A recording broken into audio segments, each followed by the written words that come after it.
Good evening, everybody. So today's conversation is about power, uh, not about power, though some of us look at Pawar Sahib as an expression of power, but not really that variety of power.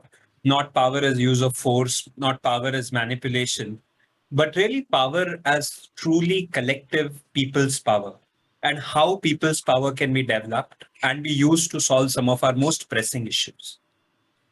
If we go into any organization across several organizations, a very similar list of problems comes up. There is lack of ownership. People are working in silos. There is no excellence. Cultural embodiment is missing. The environment is toxic.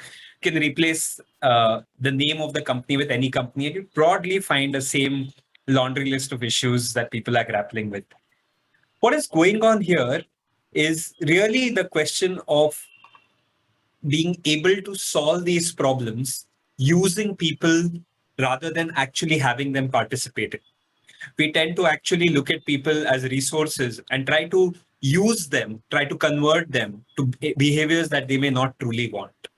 It's very easy as a change maker and a facilitator to sit and really inspire people, motivate people, convince them to do things. And then typically after every workshop, just as motivation fizzles, it tends to happen with this situation as well. So, what can we really do? How can we really build power in a way that people experience true ownership, true collaboration, where they really feel that what they're doing belongs to them? As a change maker over the last 2 decades, I've really held this question. And while I was in spaces of facilitation, I really enjoyed my power. I would ask people to stand up and do things. They would do things, do activities, bring them in, share, and so on. But the moment I stepped into the NGO space and started working with NGO leaders, I realized that there's a limit to my power. Suddenly, nobody is responding, and suddenly it seems that I am being noticed in different ways. What I realized there was that I was carrying so much privilege. As a facilitator, I had the privilege of asking people what to do. And suddenly, in this NGO space, I was out of my privilege. I realized that the standard bag of tricks is not going to work here because every person here is as power sensitive as I am. And therefore, I really need to understand power more deeply to really see how change unfolds in a context where power cannot be owned by just a position, by money, or just by the virtue of being a facilitator who's more articulate and gifted. So the question is, how do we deal with power? And the picture that finally I could find to represent power was cocaine. Each of us is so hypersensitive about power, and there have been times when power really gets to us, gets to our head. Who would not like to be heard, seen, and every word of a facilitator that participants hang on to gives a kick to the facilitator. When power comes, along with it comes attachment. And in my own experience, I've seen how much attachment can happen to being in power. So, what does one really do? How does one really de addict from power and truly give it to people?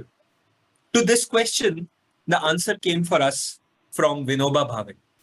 Vinoba Bhave, Gandhiji's spiritual successor, really spent time asking questions around power and building collective power. He said, all revolutions are spiritual at source. All my activities have the sole purpose of achieving a union of hearts.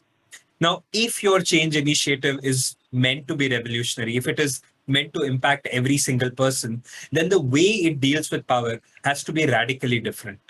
Power has to move from the change maker or the owner or the boss to people who can then own it and do this.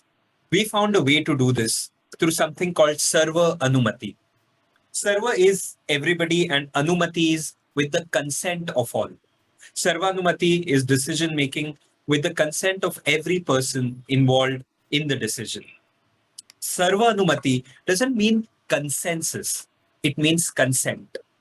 While Gandhiji started with saying my experiments with truth, we call Sarvanumati our experiment with love. It is not an individual experiment, but a collective journey that today's postmodern times really require. And it's not really about truth or truth alone. It's really an experiment in love.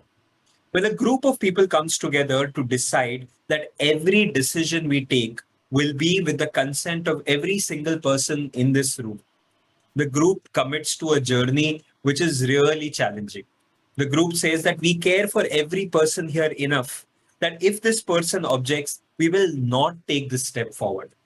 It's a radical commitment to saying that we are all expressions of the same spirit, and objection of any one person, even if it's a minority, might actually contain a grain of truth.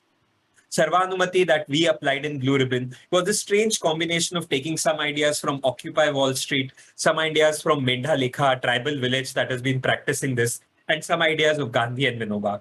All of it applied in an urban youth context. So we've been on this journey since 2017, and we've reached a place where 80 volunteers, 15 of us core, have been walking with 100% consent. Last year, we had 40 events, which reached out to about 4,600 individuals.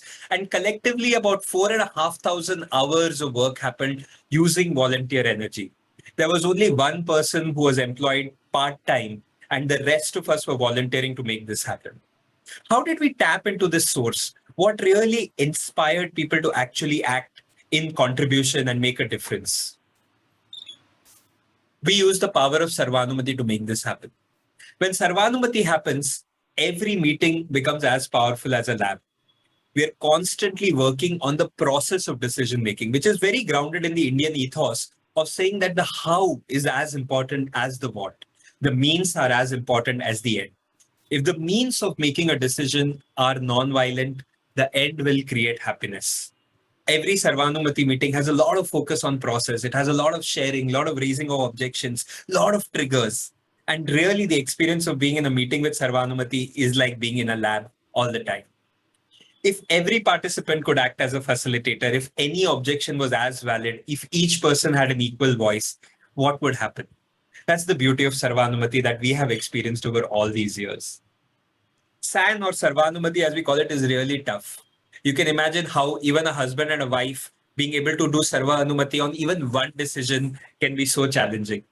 When we all come together as a family, this is an extremely frustrating process that tests our patience. It's a process where you really, really have to love every single person to have the patience to listen to them, understand their objections, and then act together. It's a journey that requires people to own their power, and very often people do not do that. It's a journey where each person is willing to be a leader. So, is SAN the right way? I'll not advocate it as a right or a wrong way. Rather, I'll leave you with some questions.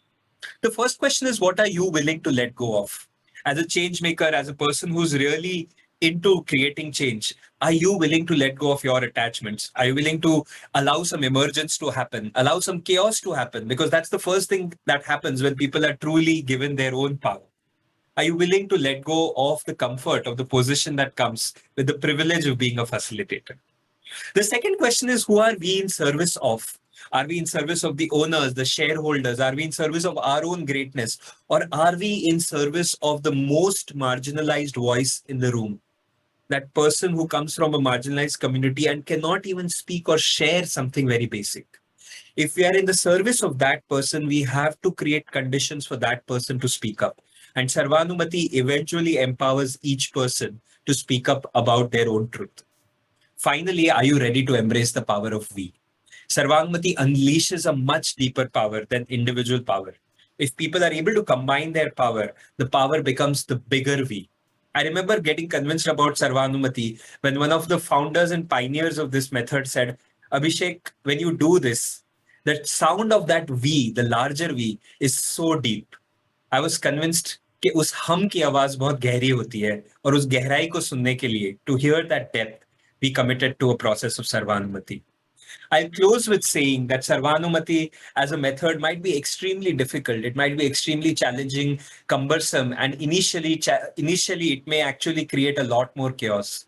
But in the long run, it creates people who are deeply committed, who own their decisions, and who are willing to go all the way to implement them, defend them, and understand the deep logic behind them. I believe Sarvanumati is a technology of the future. And after all these years of working with it, I would say it is worth it. In case you want to give it a shot, please let me know and I'll be happy to guide you through the process. Thank you.